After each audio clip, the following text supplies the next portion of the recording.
Hey everybody, welcome to another episode of the VCR Gaming Podcast. I am, of course, your host, Matt, and somewhere about 10 nautical miles to my north is Matt. How you doing, Matt?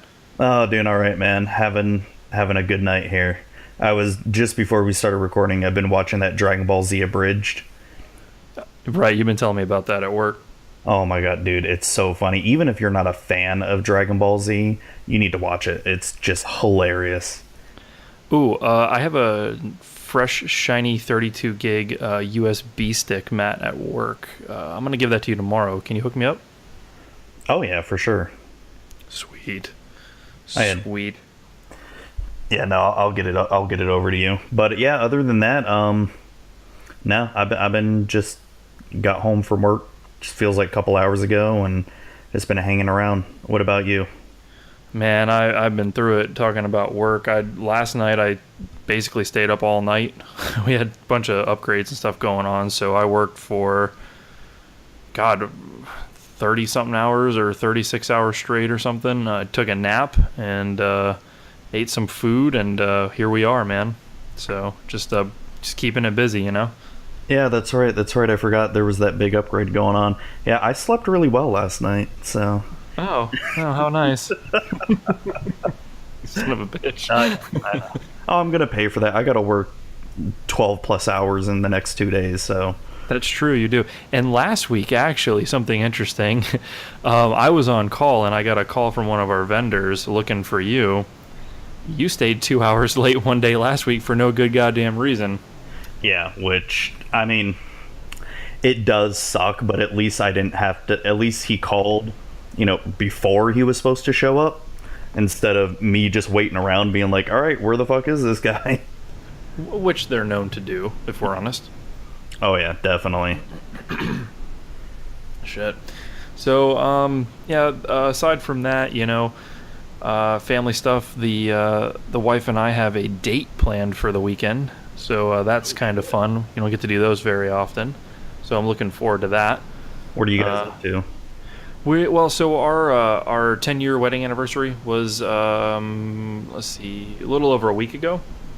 And we actually were helping we were trying to help the in-laws, the brother and sister-in-law move. I think I talked about it a little bit.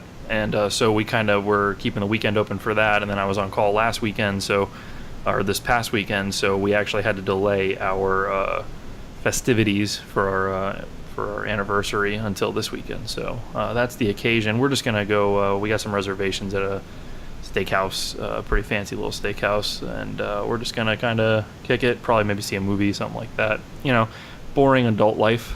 But I'm looking forward to it. We don't get to do stuff often, so. Don't church it up. You're just going to go to, Applebee's and and go to the Dollar Theater.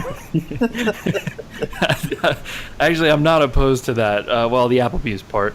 What's funny is something superfan Brian made up one time. Him and I went to Applebee's for lunch, and it was like, Matt, it was the worst food. Like, it's shocking that we paid like $15 each for this food, and he busts out something. What did he say? He had he made a line up, like a slogan. It's like Applebee's for when you don't want to microwave food yourself.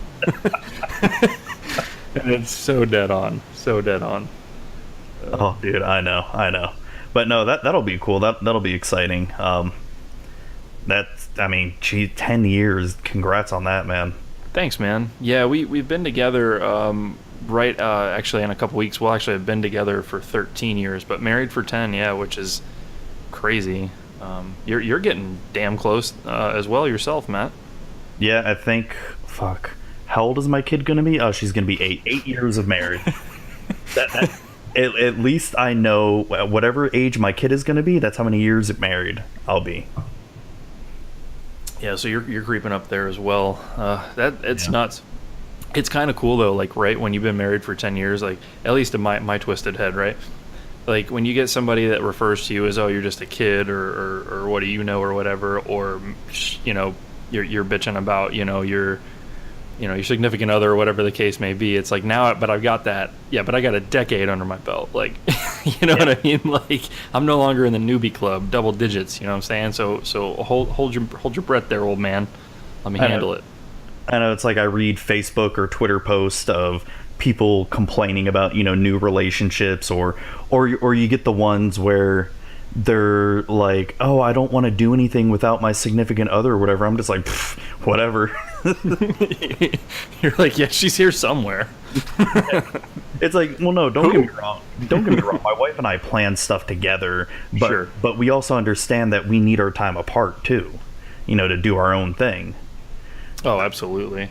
But it's just so cute to see, new couples do that. Like, oh, well, we don't want to be away from each other and all that stuff. I'm like, no, I'm glad when I'm away from the wife.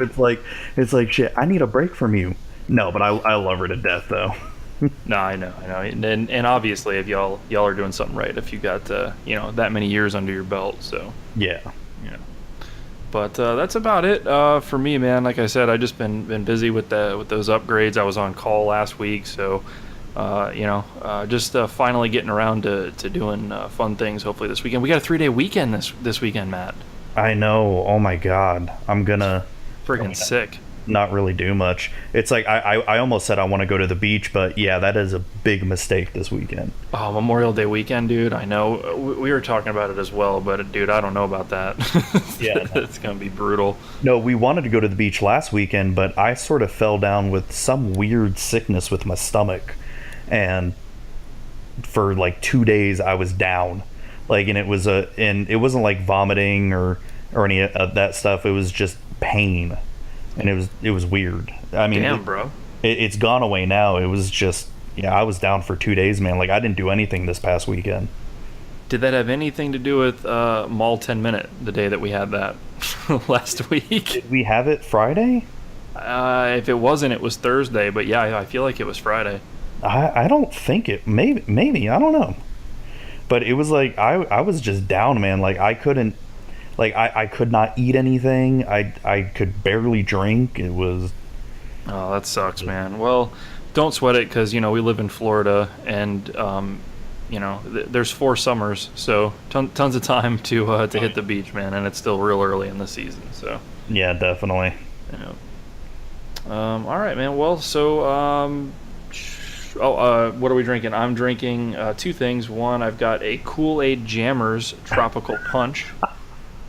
Because adult life, actually, it's pretty much all I had that was flavored in the fridge at the moment. And then I've got a glass of water from the finest refrigerator in my kitchen is where that came from.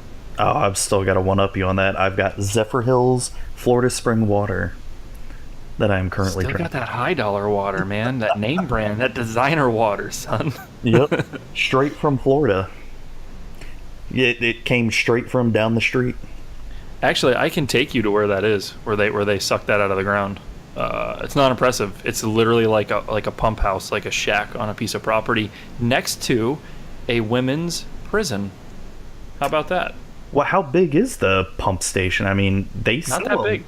Really? It's depressing. Yeah. They sell a crap ton of water, though. They just pump it out, bro, and moving on. They actually have a couple sources, if you read. Here we go. We're nerding out about water. I apologize to everybody. Hey. But if you've ever had a Zephyr Hills water, there's like a 1 in 3 chance that bottle of Zephyr Hills water actually came from a place called Zephyr Hills, Florida, which is sort of by where we live. Oh, it tells you the sources of where it came from. Crystal Springs, yeah. Cypress Spring, Blue Spring, Madison County, White Springs. Okay, so it's not just Zephyr Hills. Correct, yeah. They have a few different places, but the one that's in Zephyr, and I think they call it something else, but it is actually right outside the town of Zephyr Hills. There's just a pump house, and it's just a pipe going into the aquifer. Like, they call it a spring, but it's like, that's pushing it. And it's right sucking it out of there. Right next to a prison. That's awesome. It literally is, Matt. Like, they share a dirt road. It's crazy. It's crazy, dude. I'll have to show it to you sometime, bro, on Google Earth or something. But yeah, I could take you right to it. So really, you've seen behind the curtain of Zephyr Hills water. You're welcome. Just another service we offer here at VCR. Oh, jeez. All right, man. So that's what we're drinking. What games are you currently playing right now? All right. So, I'll continue the tormenting of Super Smash Bros. Melee. I've been playing that. I've actually only played it probably twice this week. It's really disheartening and daunting to train for something that I know I'm going to get destroyed in the first round, especially because a lot of these kids that are going to this tournament, this is like what they do apparently. Yeah. So yeah, it's just I keep watching YouTube videos here and there in my spare time and trying to learn, and I don't know. I don't have the drive, Matt. I guess I don't know why. Maybe that'll change after I go. Maybe, but I don't know. But I'm gonna keep at it. I'm gonna keep at it. At least give it a fighting chance. I'm not a quitter. It's next weekend, right? The 3rd. So not this weekend, but the following weekend. Yeah. So next weekend. Yeah. We should see if we can do sort of like a little live thing there. I don't know. Dude, I'm all set up, man. I got the mic, got the digital recorder from Corey, our producer. We're good to go, man. We can do it. Yeah, we should just ask the guy if it's all right to, or maybe I think you're in touch with him online. Just ask him ahead of time or something. Yeah, I will. I may actually just call over there. Use the 20s and 30s of dollars of goods that I've already purchased from him to sway his decision. No, but it would be something cool to do. But yeah, so have you been getting any better at it, or? So I'm getting good at my dashes, and staying on a platform, which is part of the keep moving kind of theory that helps you. Yeah. What you do is you learn how to, because it's double tap over on the analog stick, right, to initiate the dash, Mm-hmm. but you can switch directions with just a single, in either direction, right, and you can kind of keep it going. So they have you go, start wide on the main board floor, and then try to do it on the little smaller platforms and stuff, and don't fall off, and just try to do it repeatedly. That's one of the exercises you can do. So I'm getting that down pretty good. Initiating, I fumble a little bit, and I think that's what the practice is for, is less about falling off and more about getting the initiation of the dash to be more natural. Yeah. So I'm learning that a little bit. I'm really still trying to get where you cancel moves, especially air moves, so that you can, if you've made a mistake, you don't want to pull that move off, or you want to psych somebody out and then catch them low or something like that. There's a way to cancel moves, so I've been working on that. That one's a little bit harder. So that's the two main things I've been working on. They're small. There's about 37 other things you can do in there, but maybe I'll get a little bit lucky. So we'll see. Oh, dude, that's awesome. It won't be on the 3rd. It won't be, but yeah. So Well, it's if you and I were to verse right now, you'd whoop my butt, because I haven't played Melee in forever. Well, I mean, that's neither here nor there. I don't know about that for sure, but I can tell you that if it comes to how the game was originally intended to be played, yeah, I can hold it down. I destroy the computer. I destroy pretty much anybody I've played personally, with the exception of Mikey. He did get me pretty bad. I don't know. I was having a real off day. But it's not about that, apparently, in tournaments. It's not about playing within the confines of how it was designed and what it was for, and it's like learning it all over again, really. Oh shit. Well, I guess we'll see next weekend how it's gonna be. We can watch other people show us how you actually play that shit, so that'll be fun. Apparently, yeah. Another thing I'm doing, I'm going to go with the last one on the list first, just to get it out the way. It's not too much to say. Mario Kart 8 Deluxe on the Switch. We have done a little bit of family gaming with that. We played some battles. The new battle maps, Matt, are fucking killer. I don't know how much I spoke to it last week, but the new thing with Mario Kart 8 Deluxe is that you get the battle packs, or the battle arenas, or battle levels, and they're really well done. They're definitely, they keep to the Mario Kart 8 theme. How some stuff, Matt, how you'll be driving sideways or upside down on the track and things like that. They've incorporated that into the battle levels, and it's done very well, actually. So pretty cool. So we have a good time with that. And there's a few different modes. I think there's 4 or 5 different modes for battle. There's there's one where you collect coins, and it holds the character holds a big stack as he drives around, and if you hit him, he'll drop some, and at the end, whoever's holding the most coins. So it's not just having to break the other person's balloons then. Oh no, there's so I think there's 4. I think there's 4 different things you can do. So there's the coin thing. There's the balloons. They're there. There's the bombs only, or the bomb blast. So you still have balloons, but every item you pick up is a bomb. that detonates instantly when you throw it. And then there's Shine Thief, which came from the Double Dash days, where it's kind of like capture the flag type esque, or you hold the shine and people try to hit you to get you to drop it, and when timer runs out, whoever holds it the longest, So there's a few. Oh, and there's this new one that's kind of like Cops and Robbers, where half the team will have the Piranha Plant like permanently, and you look like a cop car. He has like a little cop light spinning on his head. The Piranha does. And you run around, and if you chomp somebody, they get put into like a cage, and then you have to, if you're on the team of robbers, you have to sort of like let them out, and run around. Awesome. So, yeah, pretty cool, man. They definitely stepped it up. There's a lot of extra content added with the battles if you're into that sort of thing. I was never a huge battle person, but it is fun to play, like in a group. Yeah. So that's always cool. I came in 5th on a tournament for that with My Life in Gaming a few weeks ago. They did a Sunday night stream, and they hosted a tournament. I had technical difficulties for the racing portion of it, but for the battle portion, I came in 5th overall out of, I think, about 32 people, so not too bad for somebody who doesn't battle. So it shows you how easy it is to play. Cool game though. When you pick up a Switch here, getting closer to the holiday season, Matt, you think you're gonna repurchase Mario Kart 8, or are you gonna skip it? Oh no, I'm definitely interested in. I think probably what sold me is you talking about it, and just the thought of just the portability of it too. Like if I'm on a long car ride, me and the kids can play, which that just makes it perfect. Oh, totally. If you when you do pick yours up and you do pick up Mario Kart or whatever the case may be, that'll be pretty cool. We can bring them to work, and we can, like, lunchtime, we can battle each other, local player battle and shit. So that'd be pretty fun.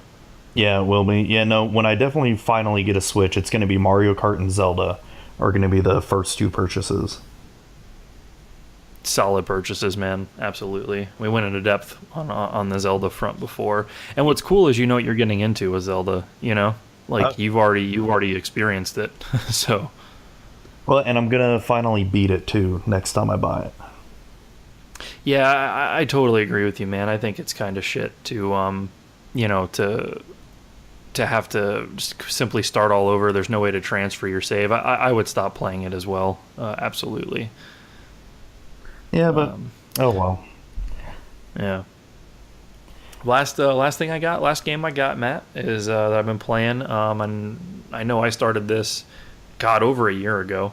When we first Final Fantasy IX.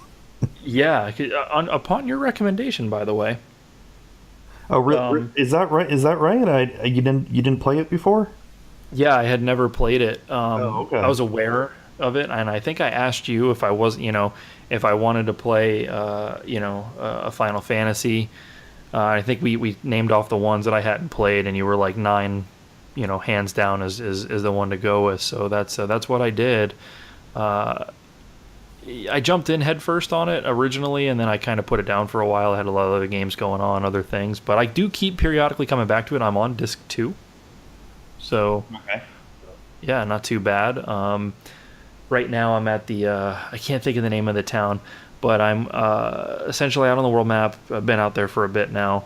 I'm at this town, and there's like an auction house. Do you know what I'm talking about? Oh shit! What's the name of the town? I know exactly where you're talking about. 'Cause is that where you're with Garnet and Yes. Rusty? Yep. So exactly right. So I'm there now. I've kind of done everything there is to do inside the town. Trino, that's what it's called. What is it? Trino, Treno. Trino. Yep. That's correct. Yep, that's what it is. It's like looks like a circle sort of on the map, kind of like a castle-y circle. Yeah, so I've kind of done everything. I've exploited the auction house for the only item that's worth it. And actually what I'm doing right now is I'm just hanging out outside of the city and leveling up my characters a bit. And that's kind of where I'm at. I'm actually hoping to, after the podcast, play a little bit of that and relax before I pass out tonight. So, it's a good game, Matt. I really like it. The story's fun. I like the it's one of the first. I think it might be the second possible. I know you can't use the analog sticks on 7. I don't know about 8, but 9 you can use the analog sticks, which makes life so much more enjoyable playing that game. Oh yeah, no, you can use the analog in 8. Oh, okay, all right. So I mean, but yeah, so that's sort of that's everything I'm really playing at the moment. We got one more, but we'll talk about it in a bit on pickups. Unless you just want me to talk about it now. no, we can talk about it in pickups. All right, cool. So yeah, again, that's it for me. I'll try to get something a little more fun, something I can go a little bit in depth about for next week. But for now, that's it. Matt, what are you playing? You've got some cool stuff on your list I'm looking at. Yeah, so I'll start off with, I already gushed over it last week, and that's Players Unknown Battlegrounds. Still playing the hell. I mean, I haven't been playing it as much, especially this past weekend since I was kind of down. I didn't really play much of anything, but it's still such a good game. It's so much fun. So they just started this new game mode, and I haven't tried it yet, but I've watched some videos on it. It's a zombie mode, where apparently it's, I think between 5 to 10 people are the quote-unquote hunters that have to, like, get in an area and try to, wall off and defend yourself, and the other 80 to 90, the other 90 to 95 people are the zombies, and they can only use melee weapons. So yeah, so it's basically you between 5 to 10 people, you're all huddled up in a house having to just defend yourselves against. So if you're on zombie side, do you have like you have a better like life bar or something? Like, do you have more hit points? How's that work, or is it the same? I think it's the same, but it's, well, I mean, just think about it. I mean, of course, people who are in the front lines are going to die, but you have a swarm of 90 people coming after you. It's going to be pretty hard to survive that. And the one thing I love about this game is you have limited ammo too, so you can't just always waste it all the time. No pray and spray mentality going on. No. Dude, that game, you have gotten me. I'm confession, man. Actually, so I haven't played anything else this week, but I have watched quite a bit of footage of this game since you told me about it last week, Matt.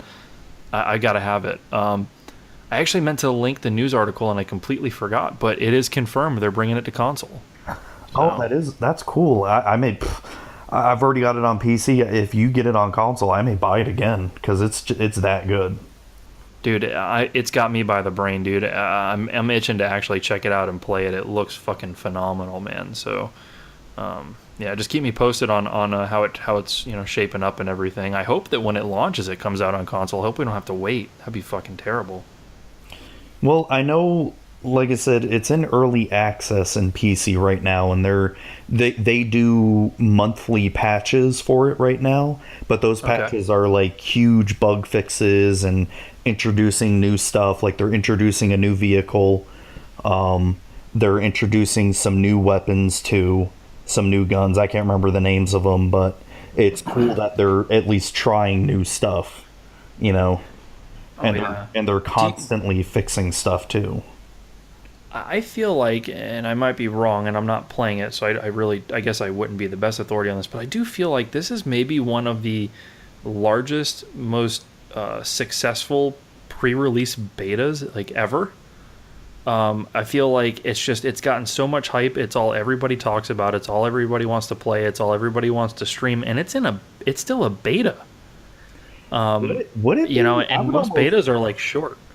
I'd almost want to argue Minecraft might be bigger, or would have been bigger, because that was beta for a long time. But yeah, maybe this is taking the reign. I'd have to look that up, look up numbers, because like I said, I remember when Minecraft came out in beta, everybody went insane. I actually got mine in alpha, and I think I still have my Minecraft account. Hopefully it didn't go away when Microsoft bought it, but...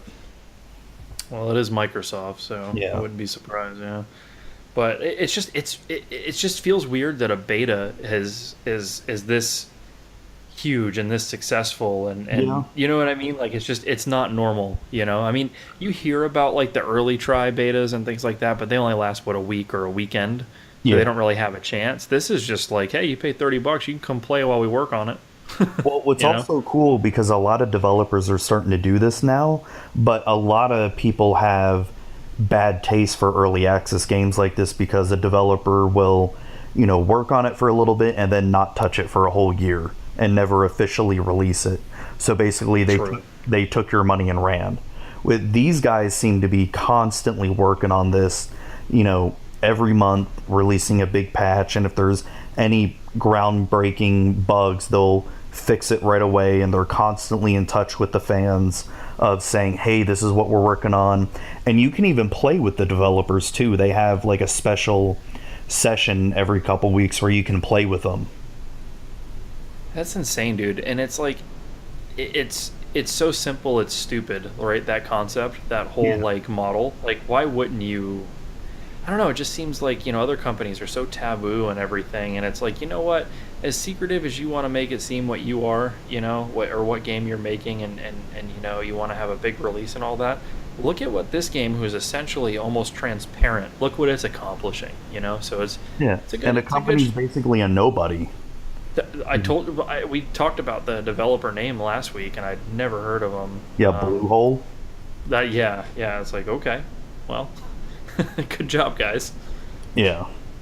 So other than that, I've been playing StarCraft 2 lately still, but I've been mainly playing the single player campaign again because it's been a while since I even played the single player campaigns, and there's still really fun campaigns. Even if you aren't good at real-time strategy games or even StarCraft in general, the campaigns are worth playing.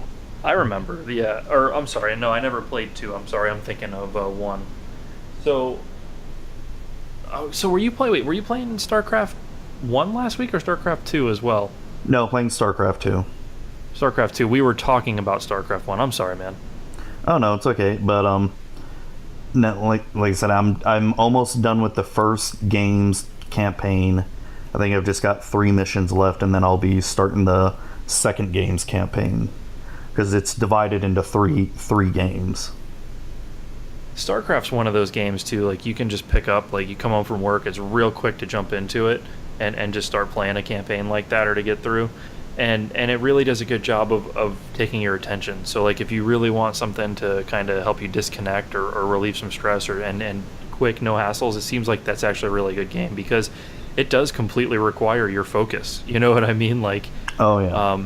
You've got you're gathering resources, you're upgrading this, you're doing that, you're sending troops here, this and that. It's pretty cool like that. I don't know, man. Maybe I should break down and install that off of Steam.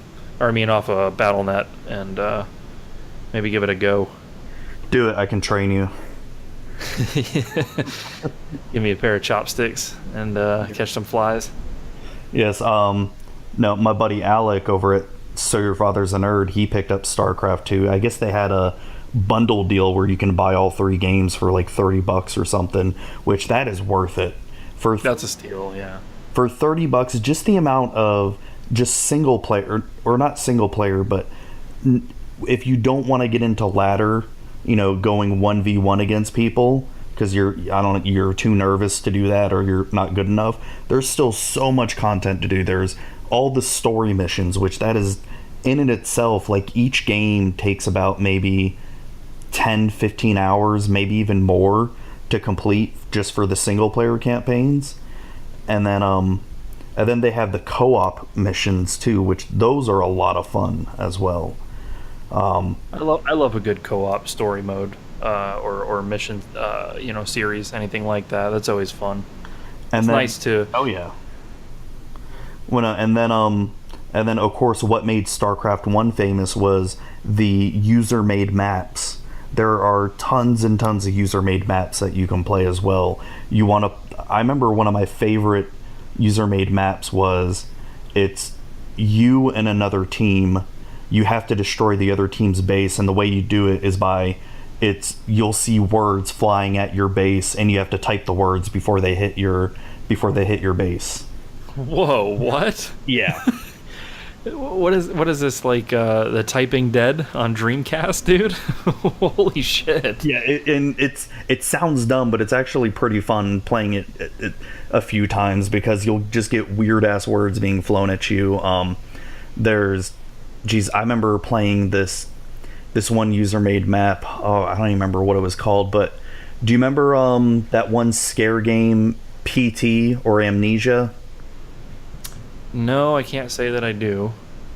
Well, they have like jump scare games in StarCraft 2. Hell, they've got MMOs that people have made in StarCraft 2.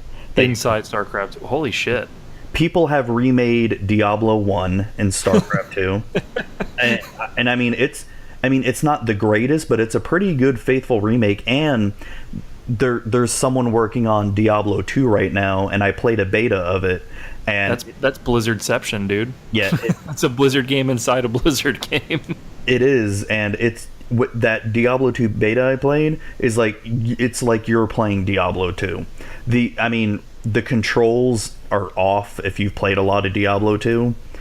I mean, you and I would, especially you would tell right away it's not Diablo 2, but they straight up took the artwork from Diablo 2 and put it in StarCraft 2. Oh Jesus! They applied all the textures and everything for it. Holy shit! Yeah, dude. Oh, that's pretty cool. Modding is amazing, isn't it? Oh, dude, and I've played God, there's just so much crap to do. Like I said, there's so much content for $30. It's worth it if you really are interested in the story mode and the co-op mode. But even if you don't want to pay for it, you can play all the user-made maps for free.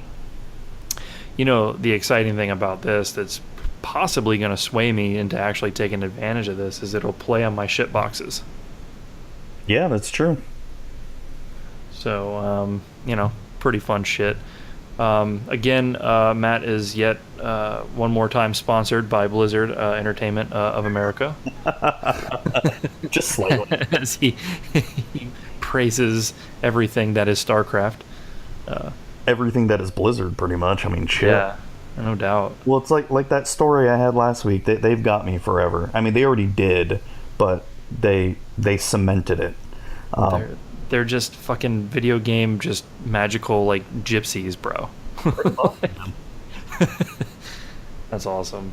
No, but the next game I've been playing is Super Castlevania 4. I don't know, I've just been really wanting a good platformer lately, and even though I've only been playing it on an emulator, I haven't bought it yet. I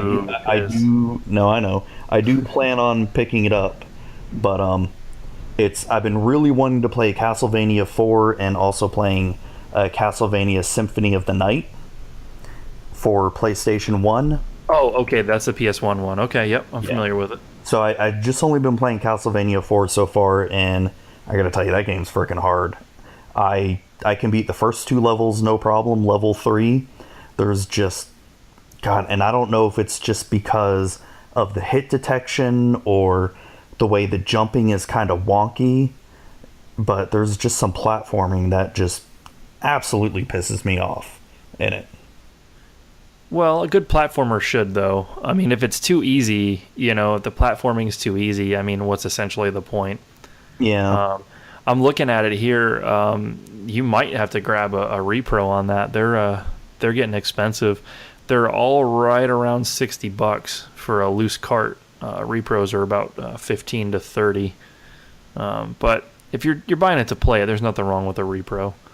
It's not like you're hurting Nintendo, at this point for something that's going on 30 years old, so 20 years old at least, or Konami or anything. But I mean, it's been a really fun game. I definitely recommend trying it out. And the one thing I was really surprised about is the music in the game is actually really good in this game. I was surprised at how catchy a lot of the levels theme songs are. Can we talk about video game music for a quick second here? Sure, we could have a whole freaking episode on it. I you know what, Matt? I'm thinking we should. Like, seriously, that's kind of where I was going with this. Like, all right, so when I was younger, Matt, punk ass Matt, we'll call him, teenage Matt, I wasn't super into the video game music, and I found it sort of nerdy, right?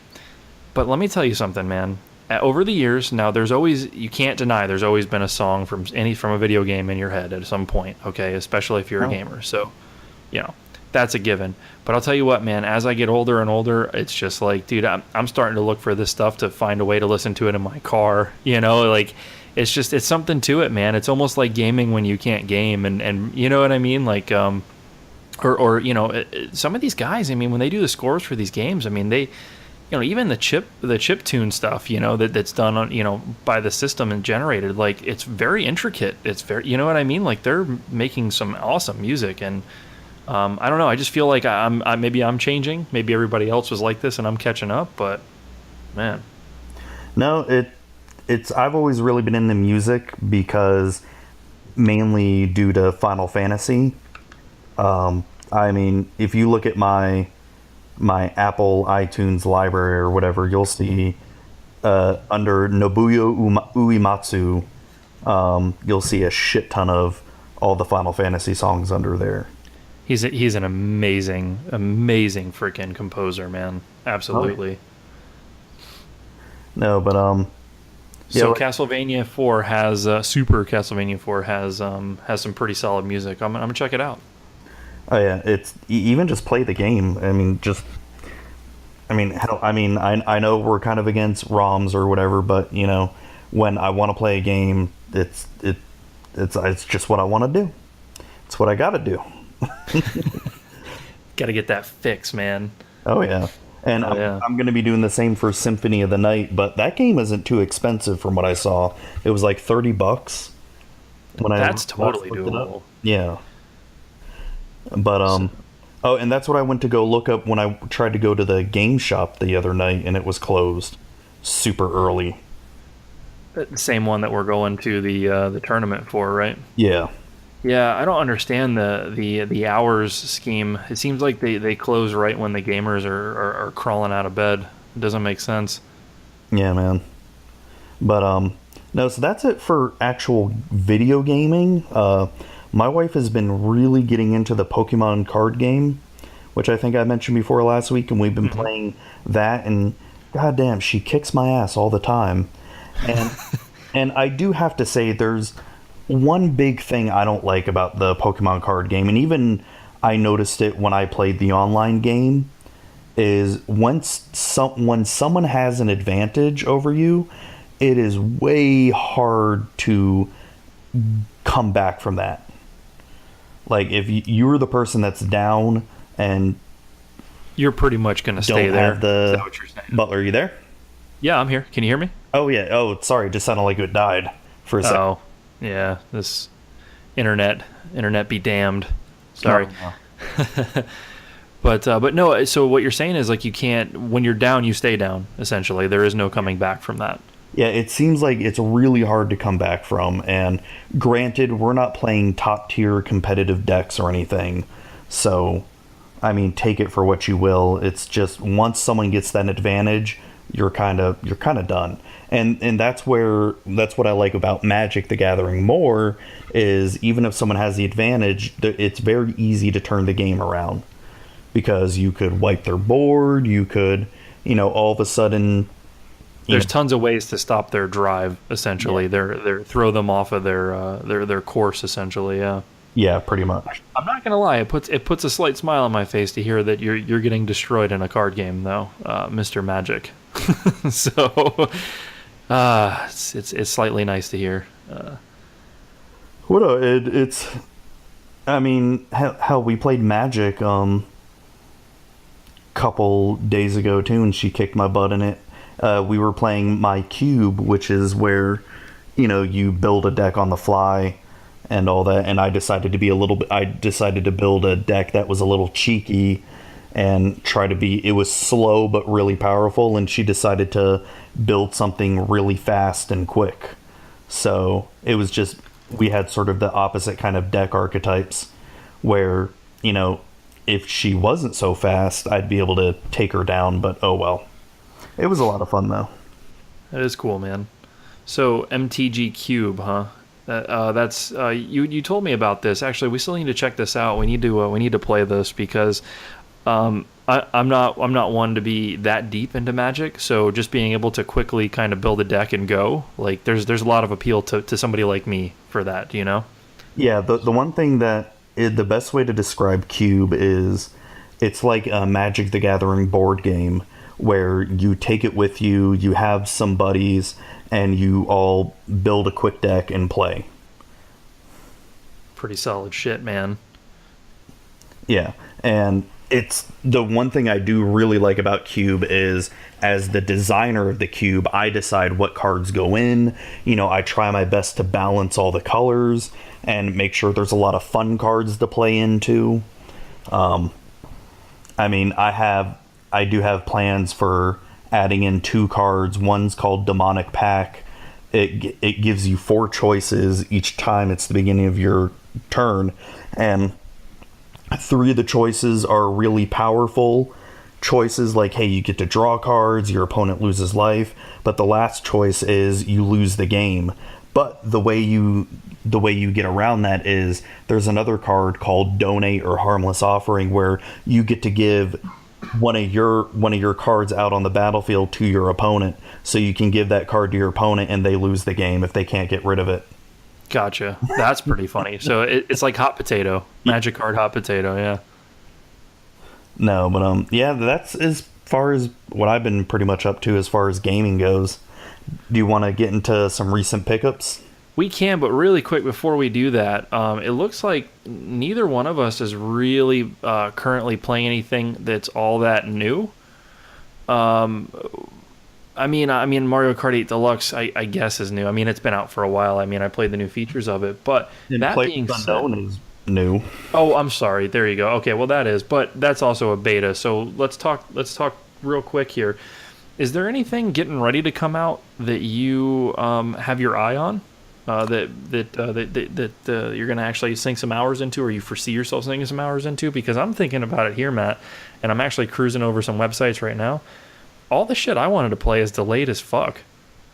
Well, there is 2 games, actually. One of them we're going to be talking about in the news story. Right. And then the other one is Mario Odyssey. I want to play that so bad. So that's what, holiday, though? Yeah.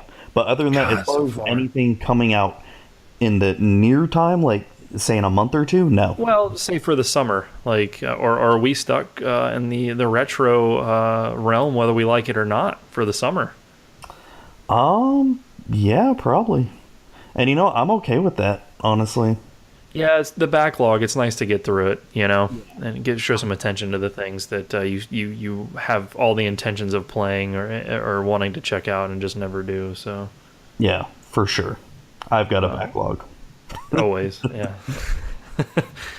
All right, yeah. So we can move on to recent pickups. It's a little weak this week. Again, we've both been pretty busy and everything, but I do have something, and it's kind of funny. It's kind of more of a play. I think last week I said I had picked up NBA Jam on the Sega CD. Yeah.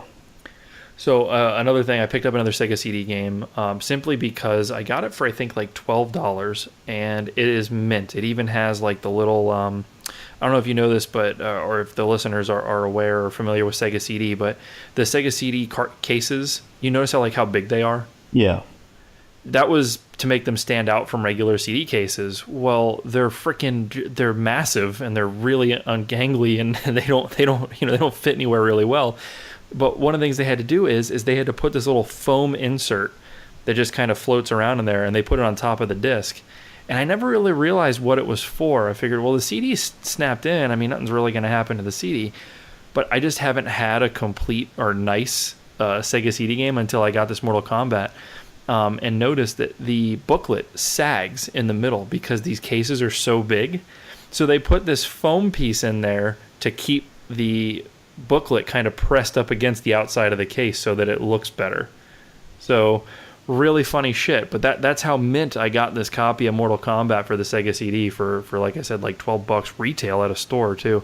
It even has that piece of foam still in there, and I realized what that's for. I thought that's funny. It's like, you guys wanted to stand out on the shelves, but you made something that's like seriously so inferior you have to put a loose piece of foam in. And it's just, I don't know, something else if you ask me. But yeah, I remember seeing that because I saw that when you picked it up.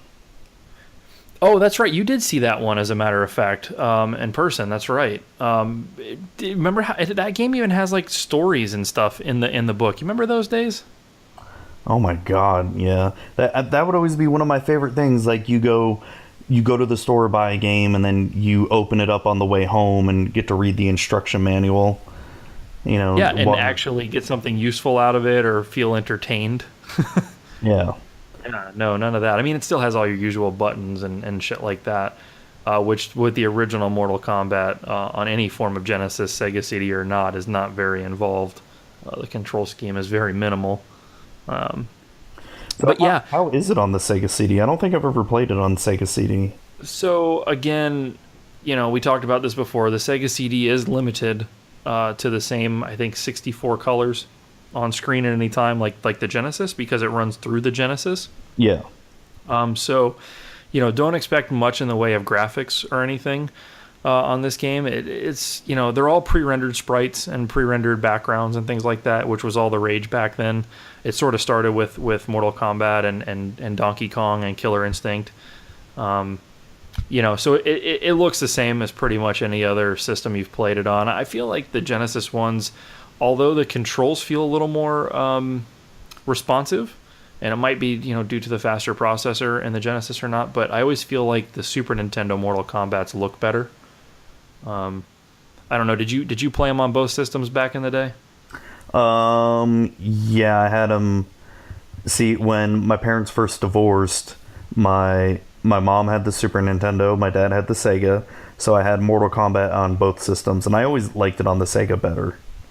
So you liked it on the Sega better. Now, is that just how it played better, or the controller layout, or did you think it looked better? I think it looked better, and I think I liked the controller layout better. I agree. I really like the 6-button controller for fighting games that you can play with a lot of Genesis games. Just because when you play on the Super, like your top 2 trigger buttons are alternate buttons. So I always like the Genesis. Maybe it's the OCD in me, but just having all your kick buttons in a row and all your punch buttons in a row, and that's the end of it, was always nice.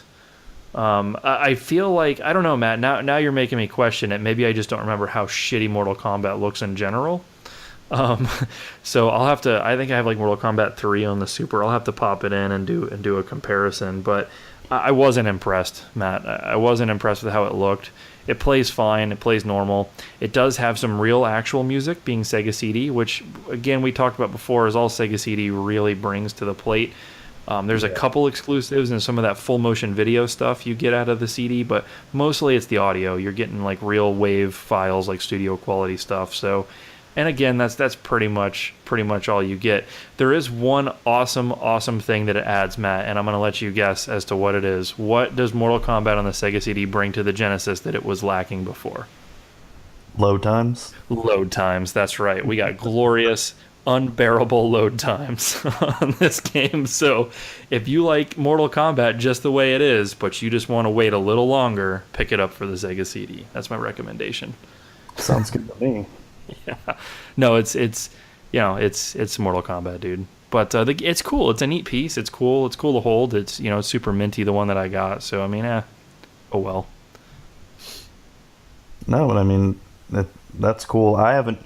When it comes to me, I have not picked up anything. Let me just double check. Yeah, no, I haven't. So. Well, sort of. We didn't really touch on this too much, and it's not like this week or anything, but you did pick up, you're sort of redoing your gaming room, your game area for all your retro stuff. Yeah, I guess you could count that. Yeah, I mean, didn't you pick up like a TV stand and all that for it and everything? Yeah, I picked up a pretty nice TV stand on OfferUp for $20. I mean, made out of real wood and like nice and sturdy. Oh yeah, that fucker would be hard to break. Like you'd have to really try to break it. And for $20 and got that all set up, and I got a really awesome CRT TV from some random guy. True. No, and I know I've said it before, but thanks for the TV. It's oh dude, no. It's yeah, it's a really good TV too. It's a sweet little CRT, man. It's got S-Video, which is great. A lot of those old TVs, people didn't spring for the one that did that, and pretty much almost every single retro console supports S-Video, and S-Video on a CRT, I know some people are turning your nose up to S-Video, but actually S-Video on a CRT is nice and solid. The colors are always better on a CRT versus LCD, just in general, when it comes to the old consoles, unless you start getting into some of the higher end solutions. So the colors look a little washed out when you hook up via composite on an LCD, but when you hook it up to a CRT, the colors always seem to be there, right? They're pretty vibrant. But the problem with that is that you get like the crappy soft edges or the blurred edges or the rainbow edges on everything. So when you go to S-Video, it completely stops that, which is great. So I mean, you take that with the CRT and you take it with the S-Video cables, which are cheap and easy to get for any system, and they output it natively, and you have got one hell of a retro setup. But yeah, man, I was super stoked to have somebody that's going to use that for exactly what it needs to be used for. I just ran out of space. I tried keeping it in my garage for a while, but it took up like all of my available space on my workbench. So I was like, I guess I got to give this thing up. So you happened to be looking, and it got a nice home, man. So pretty sweet. Yeah, no, man.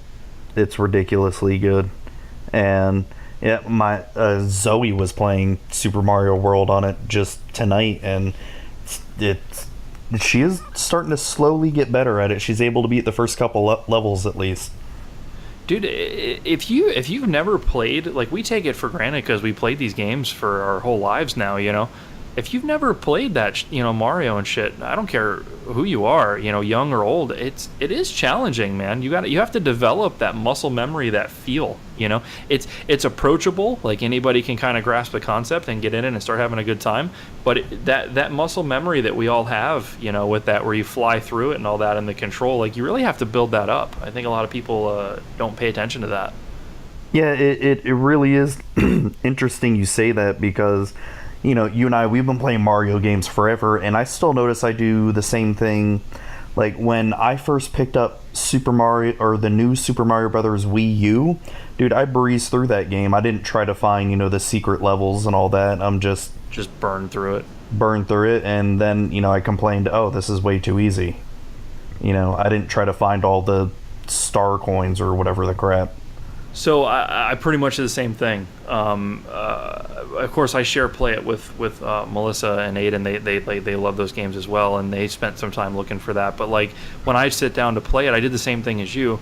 I just ran through the levels, and then like I go back or I'll watch Melissa be playing, and she's spending all this time in the same spot, and I sit down and watch what she's doing, and she's trying to get extra stuff, and I feel like that is where the challenge lies. So it's like, yeah, they make it so anybody can sort of get through it. But to truly master it, it's really elegant, right? Like their game design is actually pretty good in that way. Yeah, for sure. I hate to sound like a Nintendo fanboy, but I mean, man, their IPs are just, nobody's even close, man. They're just not. What do you mean, for consoles or IP? Just their own properties, their own games. As far as development, you think somebody's got it better than Nintendo? Oh, you mean the amount of original? Well, just in quality, and I mean, I don't think anybody touches Nintendo, man. I mean, who's out there? Sony, Blizzard. Well, but they don't have a console though. They're not a hardware manufacturer. Okay. Sure, I see what you're talking about. Yeah, Nintendo would pretty much be the only one if you're just talking about. It's not even close, really. And the IPs. Yeah, if we're talking about just IPs when it comes to games, Blizzard would kind of challenge that. Yeah, I know you are. Okay, about maybe 10 years ago, I would have said Square Enix, but with the shit they put out now, I'm just like, no. Final Fantasy 15 was a really fucking good game, but what else have they done for us lately? You know? Yeah, no, all the other bullshit they put out, it's for every one game they do that's really good, they've put out 20 terrible games.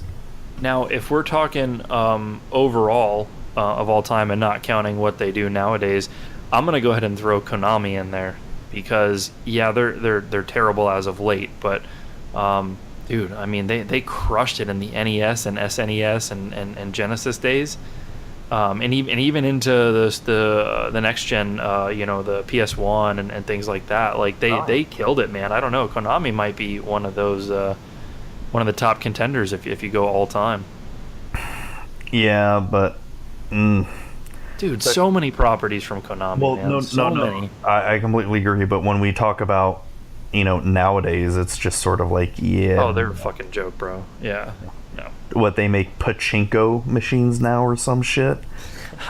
I don't know what their business model is. It's like they had this legendary freaking developer, they kept him unhappy and pissy and stopped him from doing what he wanted to do, and then they cast him away, and he can't do anything under any of the names that he created the games for them for, and they make freaking shitty ass what are they called? What'd you just say they were? Pachinko machines? Pachinko machines? Yeah, like what the fuck, man? Like great business model, guys. You guys are really knocking it out of the park.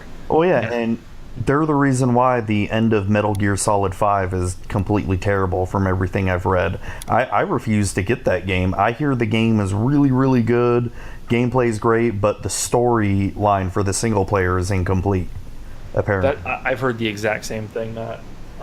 And so, all right, Melissa's cousin, he's been playing Metal Gear Solid 5, and I think he's getting pretty far into it now.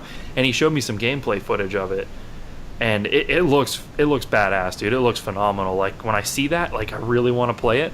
But then when he leaves, right, and I'm not thinking about it anymore, and it comes up like a couple days later or something, all I think about, or I start reading reviews if I'm gonna go like buy it on Amazon or something, is that the ending is shit.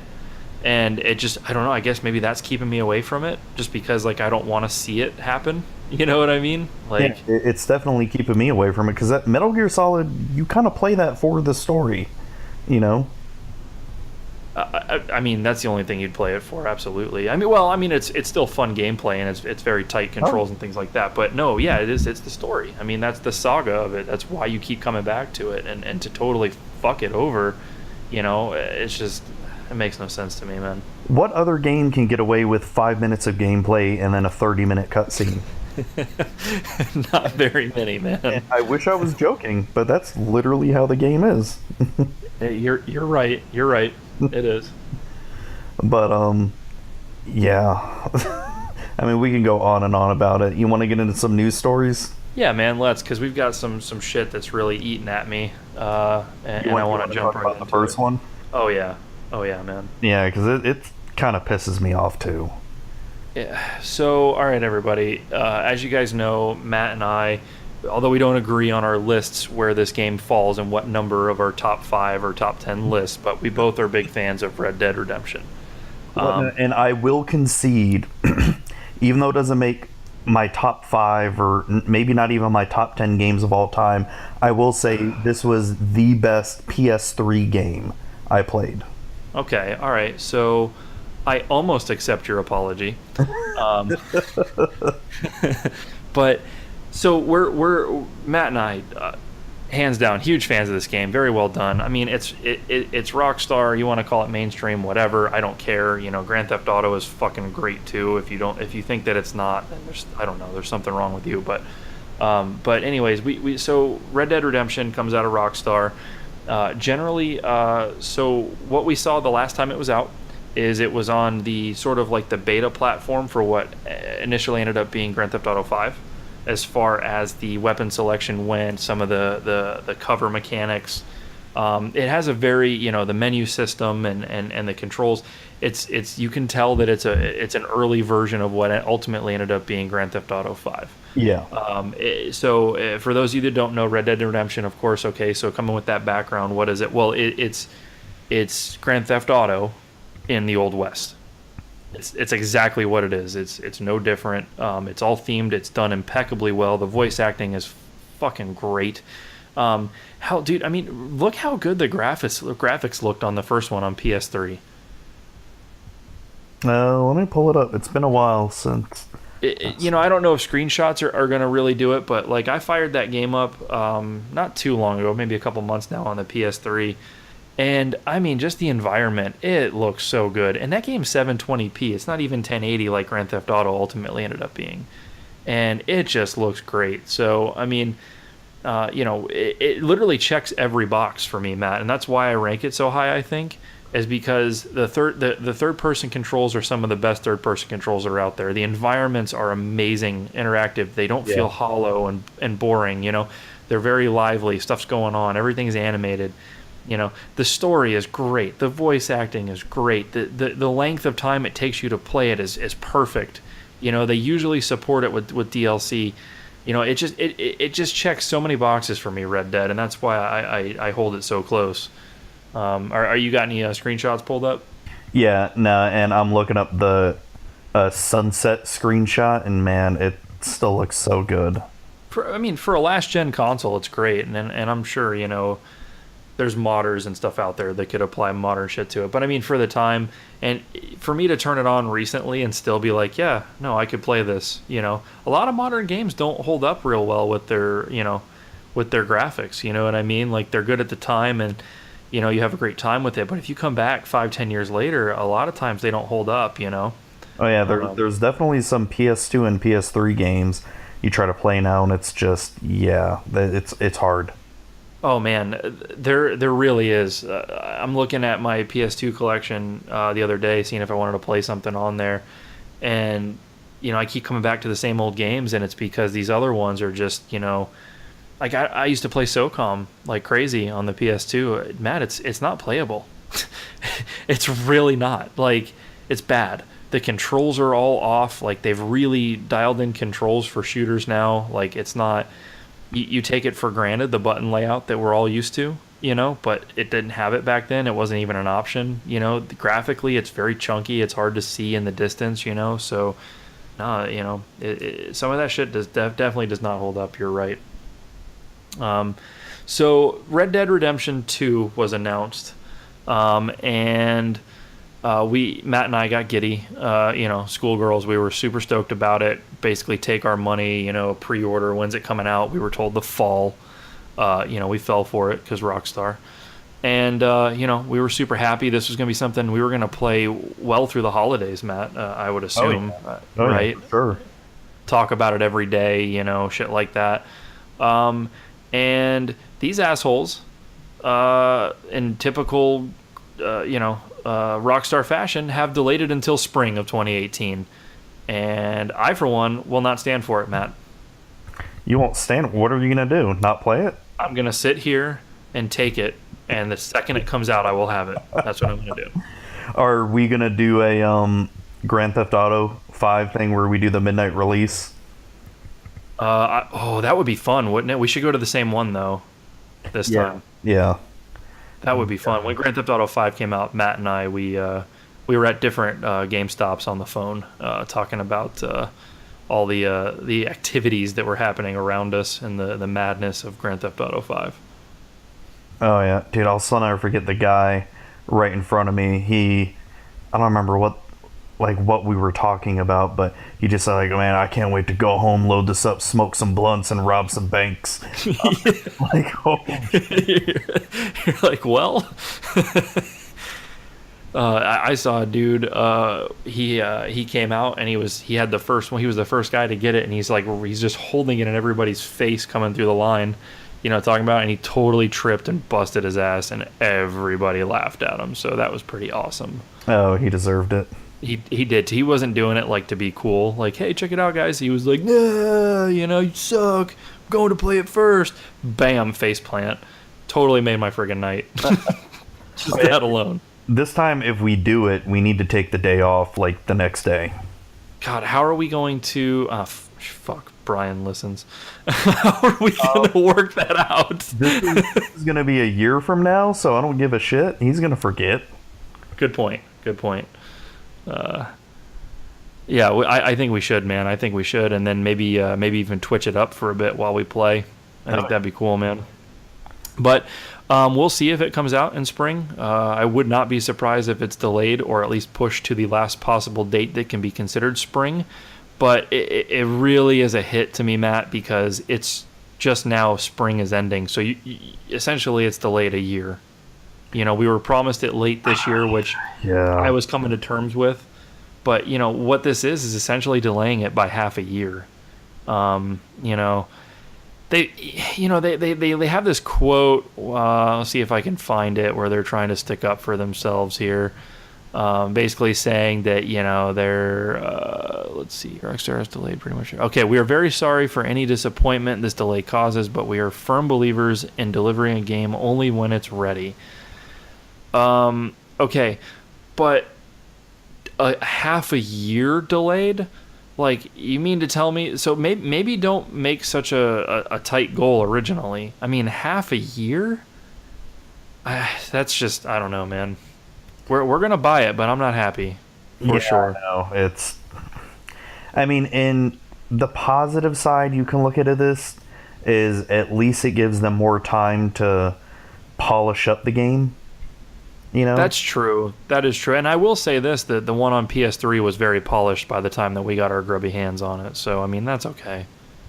Yeah, and I don't know. Hopefully it will be a better game than what we would have gotten had it come out in the fall this year. It had damn well better. And, another thing that I think you brought up today at work, Matt, that is kind of shitty and would actually make it better is that Grand Theft Auto 5 has yet to come out with DLC for single player.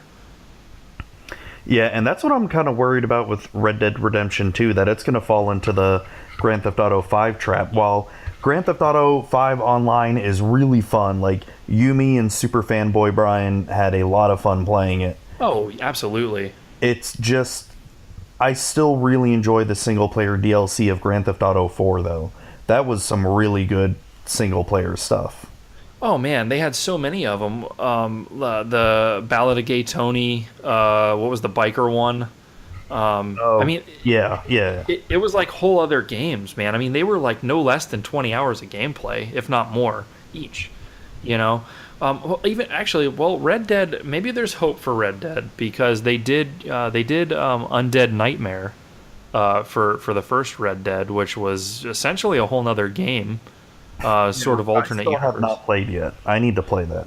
Oh, it's pretty good, man. It's a nice departure from it. It's in the zombie genre, which was was popular at the time and still kind of lingers around. But if you look at it more like some weird shit has gone down, in the Red Dead world, and you've got to handle business, and it's sort of a wasteland. There's no stores or anything because everybody's been eaten.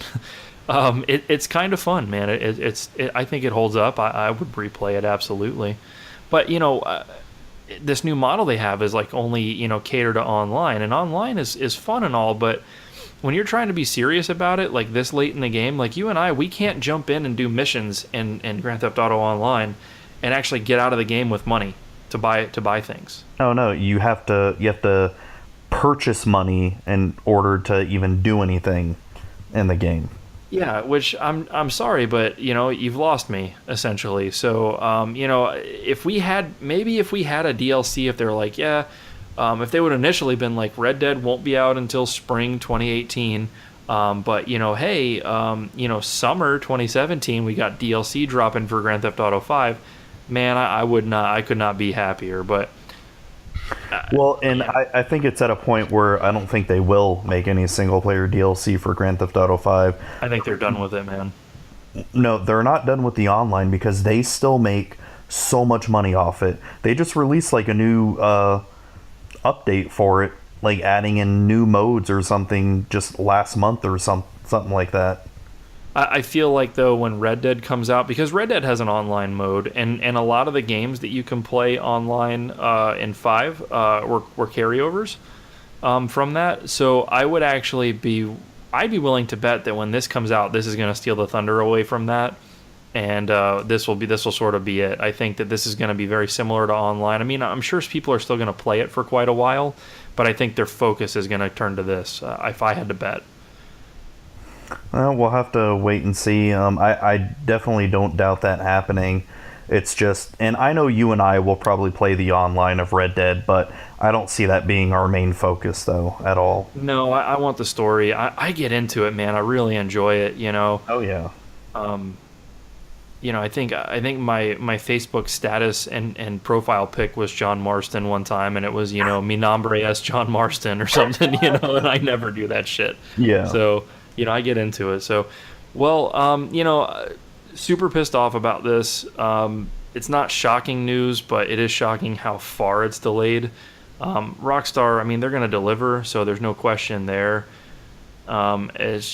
But we'll get through this together, Matt. We'll join a program if we have to, sing songs. At least, we'll have a few months of Mario Odyssey to tide us over. That's true. I'm considering that Elder Scrolls for the Switch possibly, because I never played it. Oh, yeah, that's right. That is coming out. You'll really like that game. I think so. Because, dude, I've beaten the crap out of that game. I've done so much crap in it. It's sort of like if I try to pick it up again, I'm like, yeah, I've already been there, done that. Done with it, yeah. Yeah. I've only played it a little bit here or there, or watched others play it and stuff. I mean, I'm aware of it, and everything, but I never really had a PC to run it. And then, it's out on console, but but now mobile. Now you're talking my language. Yeah.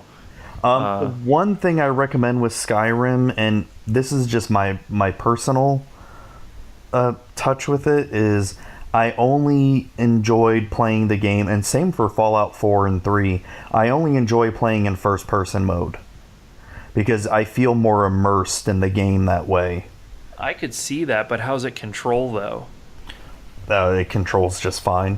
I mean, granted, I've never played it on console or on a controller, so I don't know how it's going to exactly feel, but I never had any issues playing first person. I mean, the only times I'd probably have to change to third person is if I needed to look around and the first person was just too restrictive, but that was very few and far between that ever happened. Noted. So, and that actually might make sense in portable mode to do it that way, so you have more real estate on the screen. Being a smaller screen and everything, that might be a better move as well. Yeah, I mean, like I said, it's definitely a fun game. I recommend getting it when it does come out, since you've never really played it. Yeah, I think I may do that, because that'll be out, I think, summer. So that might hold me over for a bit, give me something to play. I keep coming back to Zelda on the Switch, and I'll probably continue to play that as well. I'm about halfway through it, so I haven't given up on it, and it still is one of the reasons why I play the Switch.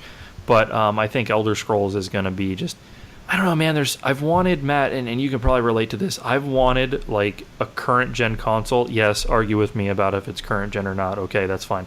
But I've wanted, a quote unquote current gen console portable for as long as I can remember. They've come through before, with like the Nomad that was a Genesis portable, but that was like when the Genesis was on its way out. You know what I mean? Like, this is like at launch, it's like play it on your TV, play it wherever you go, same game. Like we thought the Vita would be that. We were originally kind of told that's what it would be, and it turned into you can stream your PS3 games to it when you're on the same Wi-Fi network.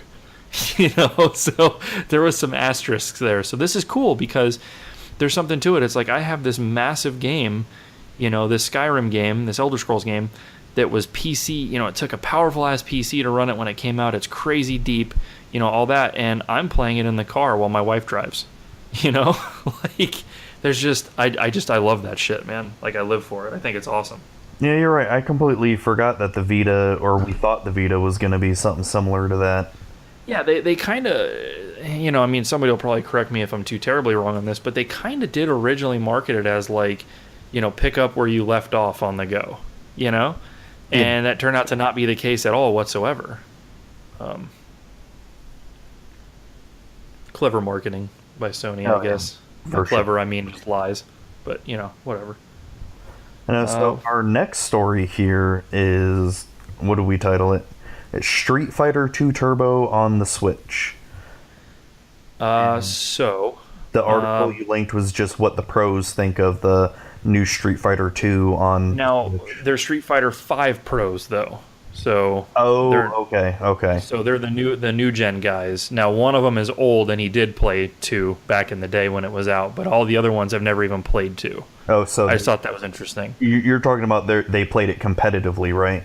They are yeah. So the one guy played it competitively back in the day. The rest of them only play 5 now competitively. Okay. But they're pros, legit pros. Like they make a living at Street Fighter. So I thought that was interesting. It's really weird. Like one of the quotes in this article, and this is from, I think it's just from Kotaku. One of them, I think he says, if I can find it here. Yeah, Chen pointed out that Street Fighter 2 came out before Knuckle Doo was even born. It says no exaggeration. Street Fighter 2 came out in 91, and this dude Knuckle Doo wasn't born until 96. So old. I know, dude. I know. God, do you remember when Street Fighter 2 was new? Or at least when it was on the Super Nintendo or the Genesis, like that was the current, Street Fighter, and that was. I mean, I definitely remember renting it, but I remember it more in the arcades than anything. True, the arcades were the jam now, because I mean, essentially, it is an arcade port at the end of the day, right? It wasn't actually a console game; it was an arcade port to the console. Yeah, so I mean, I do remember playing it, renting it, and but I was always more of a Mortal Kombat fanboy than anything. True. Some people argue that it's not as intricate, Mortal Kombat, but I've always enjoyed the both of them. Both are great to play, especially in arcade against somebody. Really phenomenal games. So, I mean, I can't remember if we talked about this on the podcast or off the air, but I mean, it's cool that they're releasing this for the Switch. It's just I don't see myself buying this or anything. But I mean, so this may be a nostalgia buy then, if at all. If it's not going to pull you into it, where you're aware of the game, you've played the game, you're familiar with the game, but it's just not enough for you to buy it. This may not. I don't know. This may not have good sales, man. Yeah, I sort of feel like they're just doing it for maybe the hardcore fans. Because what's the reason of even re-releasing it again and adding new stuff to it? Money. It's money, granted, and it's for the hardcore fans. Because I thought I saw it was going to be $40 or something. It's $40, which is inexcusable because from the virtual console. Now, again, this is optimized. It's 16:9 layout. It's optimized properly for the Switch. Like it is a whole new game, right? Even though it's Street Fighter 2, it still is completely like done from the ground up for the Switch. It's not just a simple port because it would look terrible, right? The screens have higher resolution now. There's not as much detail in the characters. It would be stretched, or it would have to play in 4x3 mode. So it is a new game. So I understand there's costs with that. I get it. But yeah, it's $40 and it's just Street Fighter 2. I have Street Fighter 2 Turbo on the Wii U Virtual Console. I think it was like $10. So yeah. I mean, like I said, this is only going to grab the hardcore fans, and it just honestly, when the Virtual Console does come out for the Switch and this is on it, not the same exact version, but just the old Street Fighter 2, I'd rather pick that up.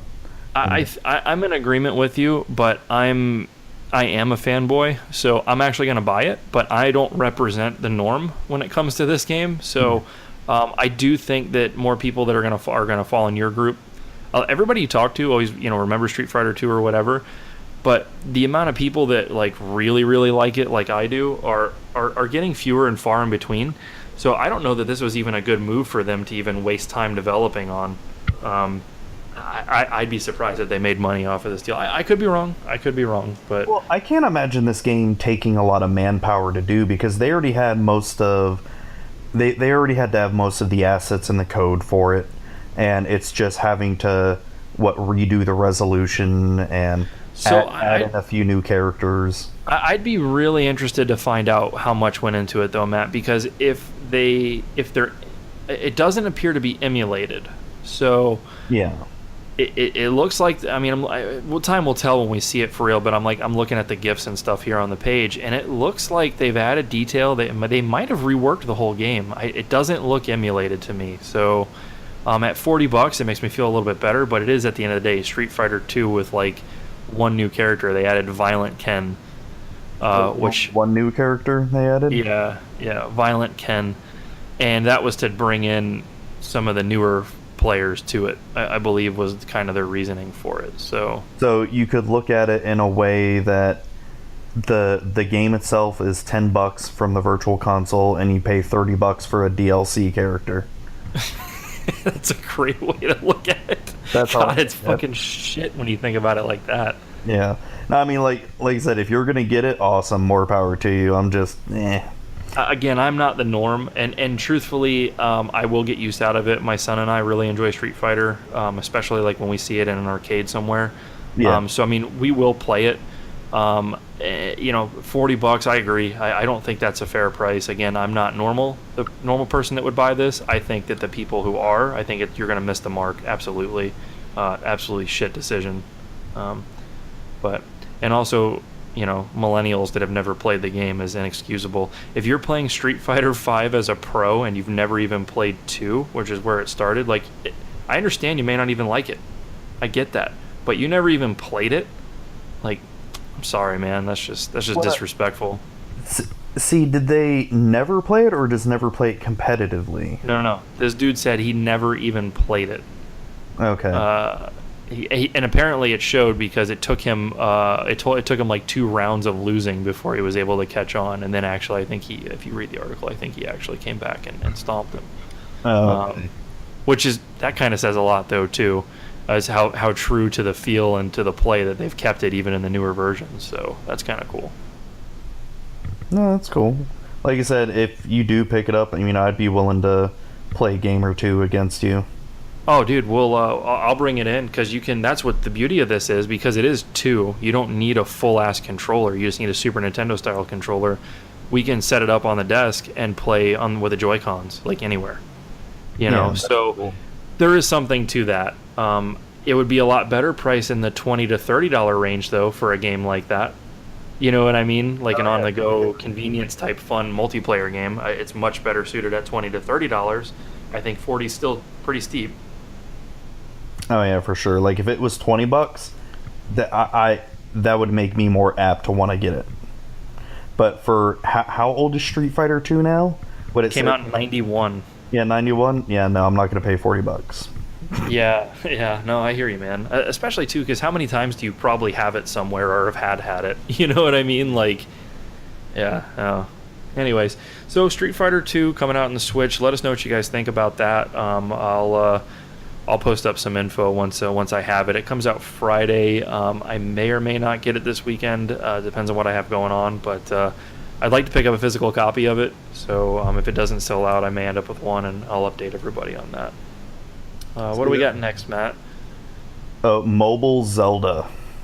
Oh, Jesus Christ. And I get it. Nintendo wants to get into the mobile market. They already did with, Mario, and then the Miitomo, and then Pokemon. Well, I guess they didn't really get into it in Pokemon. They just allowed the licensing for their portion of Pokemon. But, yeah. And then, essentially that Fire Emblem Heroes. Oh yeah, Fire Emblem's out. So they are attacking mobile pretty hard, I do gotta say. Which I just have to ask, what the hell is this Zelda game going to be about, and why? I'm so worried it's going to be was it going to be like Bejeweled or something? You got to yeah. Or and don't take it the wrong way. I don't mean it anything against any card-based games. I enjoy quite a few. But I feel almost like a shitty haphazard one, a slap together one, just to say it's out there. You know what I mean? I feel like that's also a possibility. Oh, and it's to be a card game like Magic or something, or Hearthstone. Well, please, you're ruining their good names, sir. No, I can't think of any of the shitty ones that are out there. But half-thought ones, almost like the card game that's in Final Fantasy IX. You know what I mean? An afterthought card game. I feel like that happening, where it's yeah, it's playable. Well, you know what I mean? In 9, that could be somewhat deep. Can be, yes. It can be, but yeah, I can see them doing something, be hey, it's a Zelda card game, and they're hot right now, right? Let us jump on that bandwagon. And it's not even a card game; it's just a matching card game. Oh God, that would be the worst. I would be so goddamn pissed.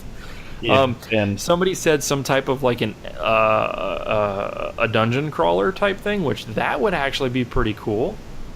But being mobile, I think it's going to be something that's easy to control with one hand. I think Nintendo has jumped into that sort of wholeheartedly.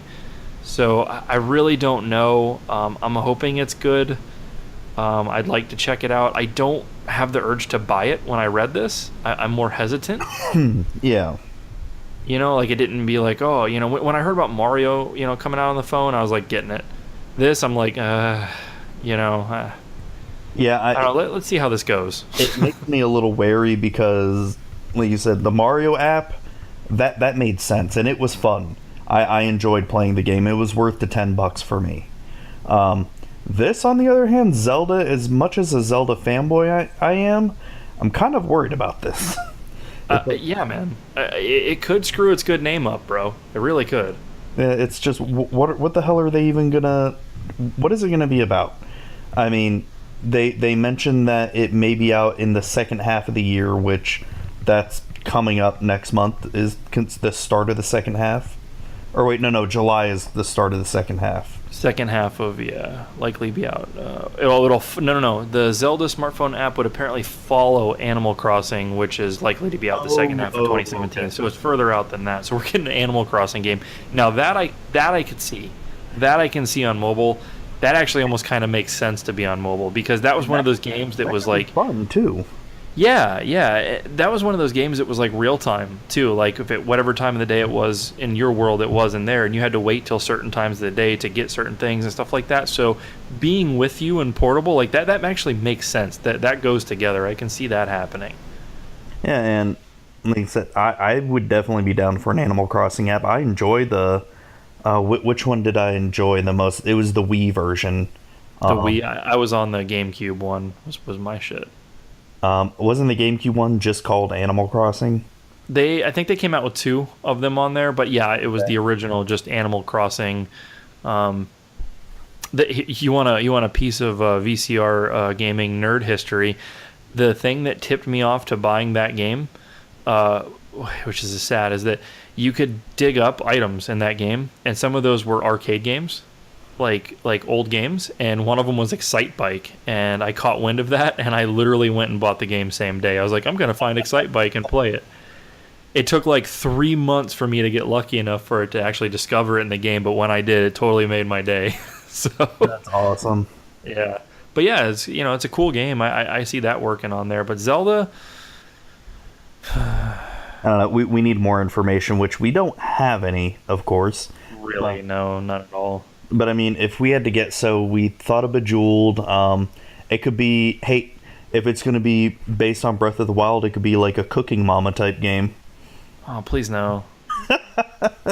That's true though. It could. Or what if it's like all shrines? That's all it is. No, or it's it's oh god, it was that really popular Simpsons game on there where you like build a city or something and you got to maintain it or whatever. Build your own Hyrule.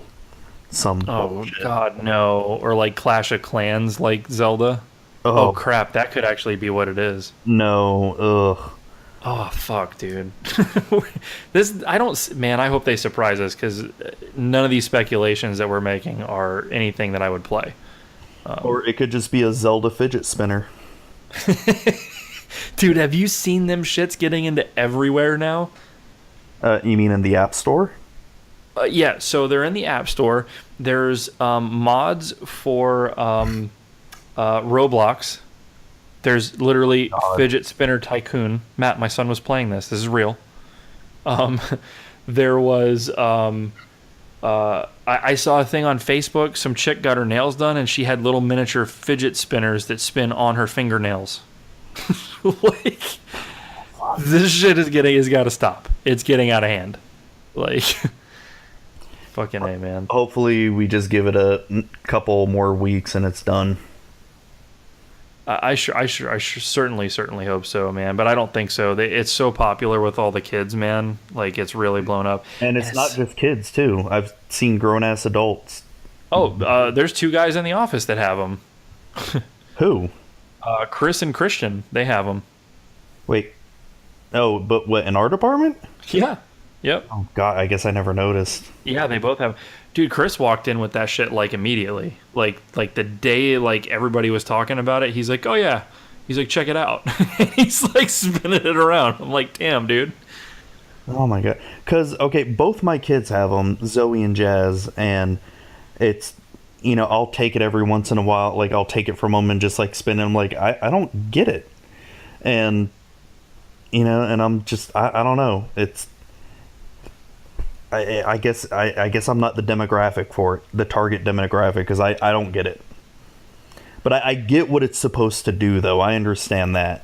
It gives your mind something to do, gives your fingers something to do. It kind of keeps you active. Some people, it helps them stay focused. I think for what it was originally intended for, it's kind of cool. There are fidgeters and stuff that need that kind of stuff, but with how widespread it's gotten, it's just kind of like, are y'all really enjoying this?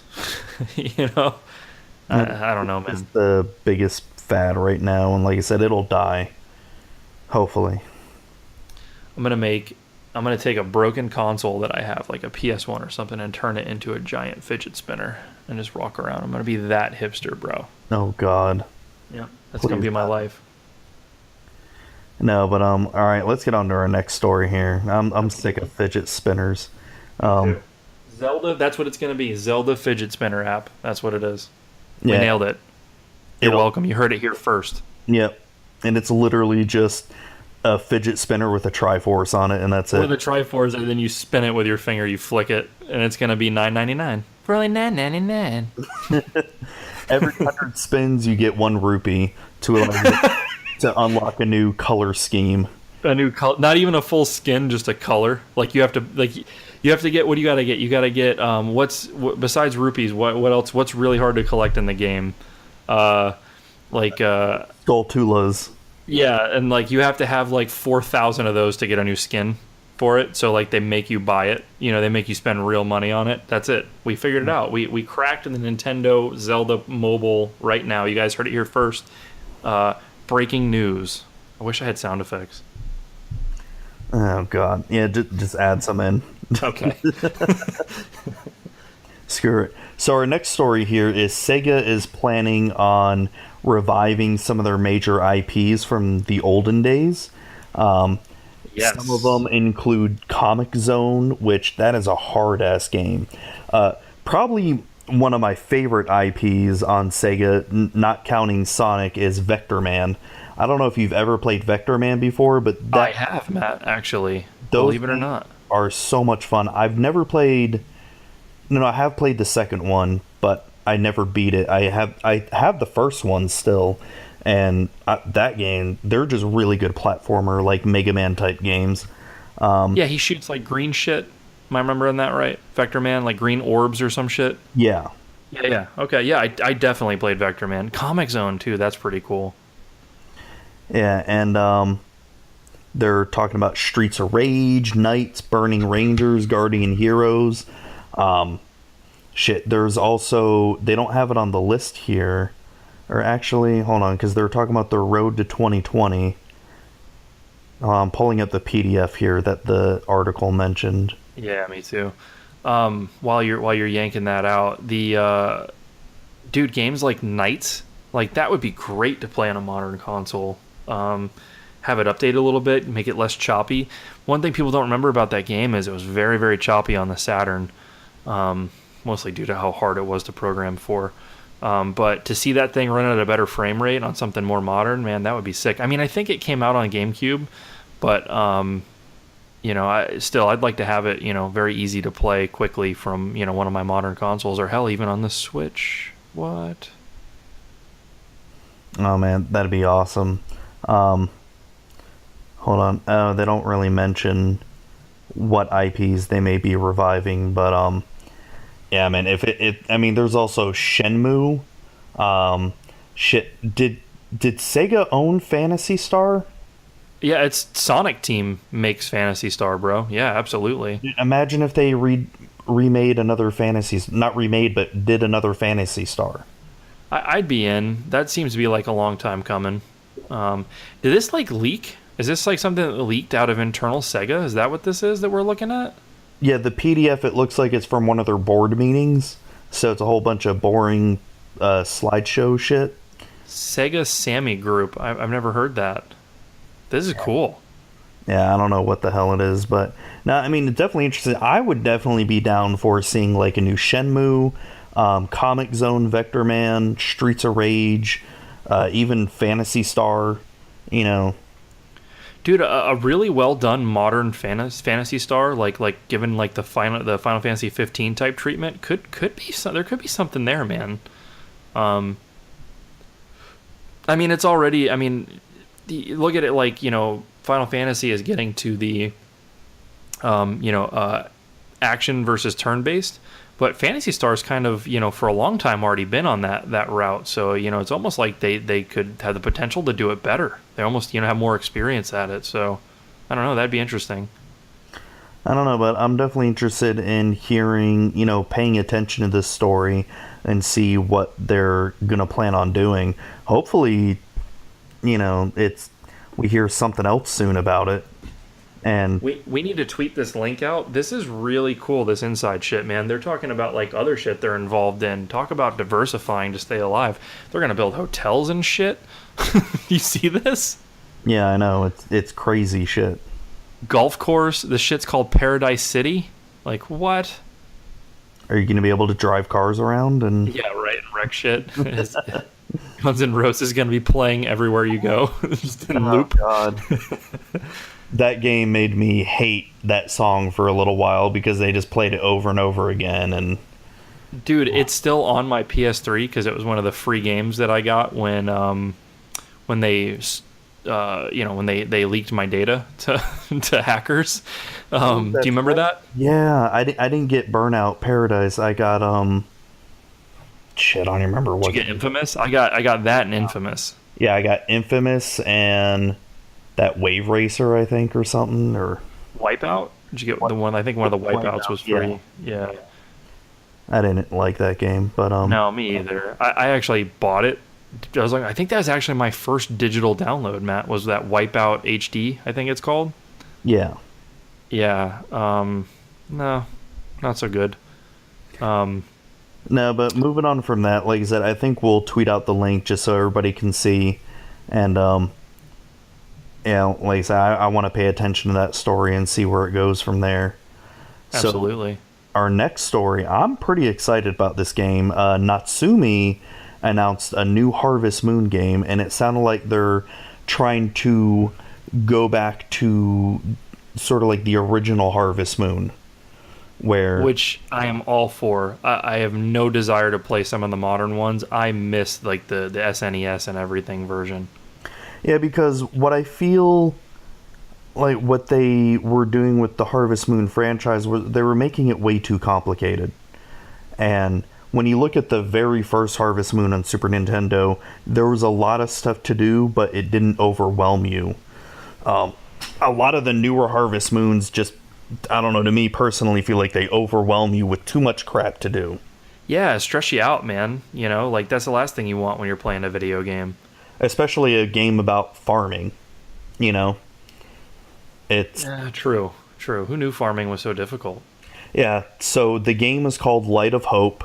What it sounds like from what they're saying, the story is you're on a ship and it gets stranded on a not really a deserted island, but an island that's in shambles from a storm, and you have to help rebuild the town, rebuild the farm, and also try to rebuild the lighthouse. So it sounds a lot of fun. They're saying it should be a little bit closer to some of the original Harvest Moon for the Super Nintendo or the Game Boy Advance ones. And what are they saying? It's the 20-year anniversary for it too? I believe that's exactly what I just read. Now I missed it though. Let me scroll back. Yeah, dude, I'm for it. I'm absolutely ready for this. I guess I'm not a huge sim guy, but something about Harvest Moon is always just it just scratches like the right itch. You know what I mean? Like when you want something like that type of game. It's the original Farmville, really, and I think it does it better. Oh, for sure. What I also find really cool about this is it's also planning on coming out to PC, which I don't think a single Harvest Moon has ever come out to PC. You're right. It probably hasn't. It's been console only, huh? Yeah, pretty much. And if I were to buy this game, I'd probably get it on the Switch. Switch mobile, dude. Yeah. All day. Yeah. Pretty much. So, like, let's break down like what the modern consoles are for. So, PC is going to be anything that's ultra graphics, or even in your case, like player unknown, like type shit, like PC all day. For me, if I'm gonna go, exclusives, it's gonna be versus PlayStation versus Xbox. I'm gonna go PlayStation. Something that comes out on both, I'm probably still gonna go PlayStation.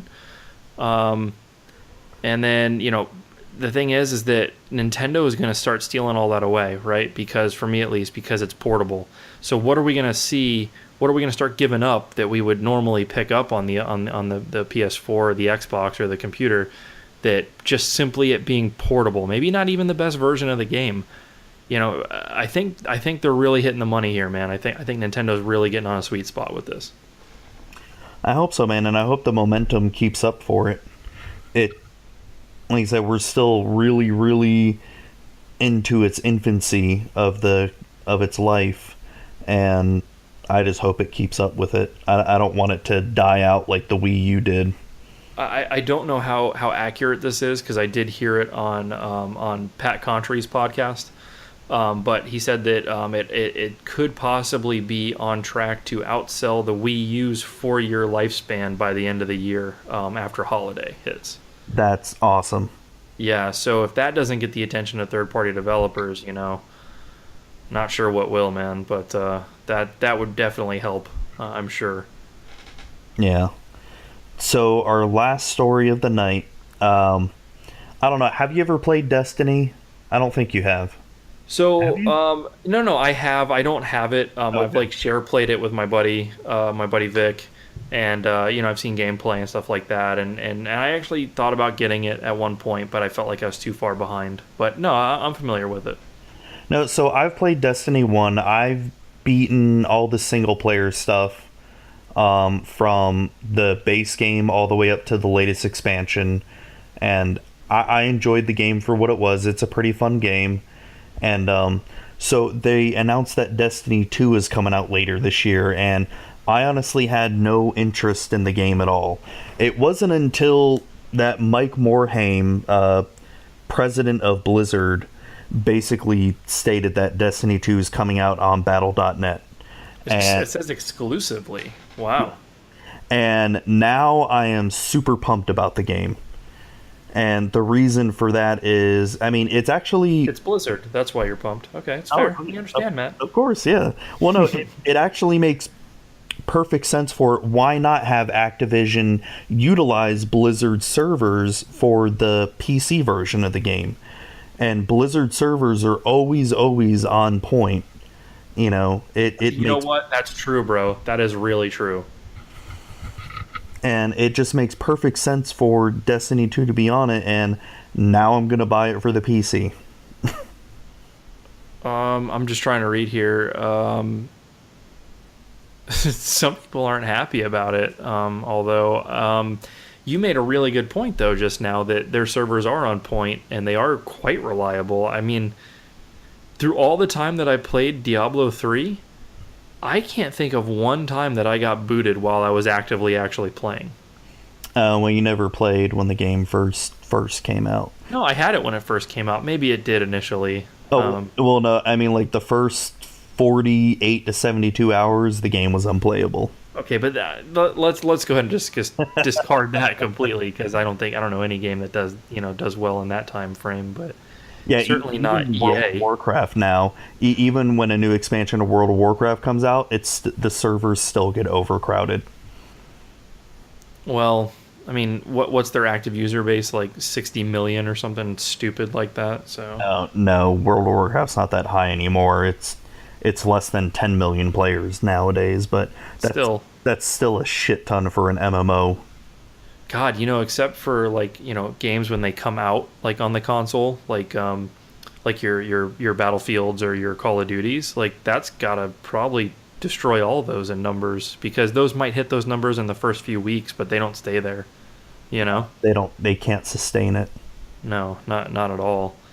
Don't even get me started on EA's servers in the fucking Division. Ugh. Oh yeah. No, but going back to Destiny 2, like I said, I had no interest in it. I'm excited as hell about it now. Everything I keep reading about the game just sounds like it's major improvements over the first one. And I've already got some people I talk to online that are down to play it. Alec, who I've mentioned before on So Your Father's a Nerd, he's huge into Destiny. He's talking about buying it on PC and PS4. So Jesus. Yeah. That's going to be a lot of... Well, being Battle.net, is it going to... Well, I guess they don't... Well, no, you still have to hit their servers from console, from PlayStation. I wonder if it would transfer your saves between console and PC, like if you can pick up where you left off. I have a feeling it won't, because there's already... Like, Overwatch is a good example. True. Of it being on console and PC, and they don't... Your progress doesn't carry over. True. Well, even like Diablo 3, same thing. Yeah, that's a good point. Damn, that would be cool, though. That would be really fucking cool. Yeah, it would be. I'll tell you what, that's one game that's going to look fucking phenomenal, too. Destiny 2, especially on the PC. Man. Oh, I can't wait. Dude, even on PS4 right now, the first game looks absolutely amazing. Would you say that or Battlefront looks better? Graphics now, not gameplay. I know you're not a fan of Battlefront, and neither am I, for that matter. But I don't know. It's been a while since I played Battlefront. I'd really have to do a side-by-side comparison and just, do it on my PS4 Pro and look at the difference.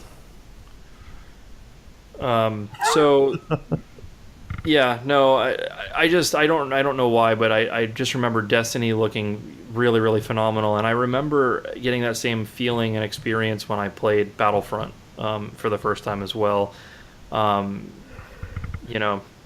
I could be wrong on that. I might be out of date. I mean, I thought that Far Cry, when it came out on the PS4, looked good, and it does. It definitely does, but it's not the pinnacle of graphics at the moment. So maybe I'm misremembering. But Destiny, no doubt, on the PC is going to look insane. There's no way it won't. So that'll be cool. Oh yeah, man, I'm definitely excited about it, and I mean, I think that is all for the news stories for today's episode. Do you have anything else you want to add? So nothing as far as content for the show goes, but I do want to kind of just preemptively kind of give just make our listeners aware of another another episode that I've done. It's not out yet, but I did an episode where I'm solo. It's shorter. It's much shorter than our normal podcast, where I get like really tech nerdy into a topic. It's sort of like a prototype thing that we're doing, just to kind of see if people are receptive to it or hate it and stop listening to us altogether if we go too deep and too nerdy. But I've laid down one of those episodes. We'll be getting it out. We have to talk about when we're going to let it out. It might be when we have some time that we can't get in to record a podcast, but it is there. We're going to try it out. So if you guys can leave us some feedback on that, I'd really appreciate it. So that way I know if we need to stop doing that or do more of them. I'd hate to go wrong in either direction, but we do have a little technical podcast we're going to lay out on you guys. So kind of fun, a little extra content here and there. Anything else you got, Matt? No. I mean, I've got the other two podcasts, Magic with Zuby and So Your Father's a Nerd, and that's about it for me. Check those out. Always a good listen. What else do we got going on, Matt? We've got Twitter. We've got Instagram, which I haven't used much. I could probably start posting stuff up on there. But we do keep active on our Twitter, on our Facebook. All of them, of course, are at VCR Gaming. If you want to send us an email, it's at VCR Gaming Podcast at gmail.com. You'll light our phones up directly, make Matt and I giddy if we get something there. So send us an email if you'd like. You can reach me. Gamer tag is Killabeez, KILLABEEZZ. Unless it's on the Xbox One, it's K1LLAB33ZZ. I apologize. Very, very hard. I'm also on Twitter. It's at Killabeez2 and then the letter T. Matt, where can they find you at? They can find me pretty much any platform, Zubatron, Zubatron. And this is just to let some of our listeners know I'm going to be stepping away from social media. I'm going to not leaving it entirely, but just taking a sort of break from it because it's sort of driving my mental health crazy a little bit. Yeah, you said it's kind of like a job, huh? It's not really keeping up with the podcast part. That's I don't have a problem with that. It's just I kind of explain it in my episode of Magic with Zuby that's coming out this Friday.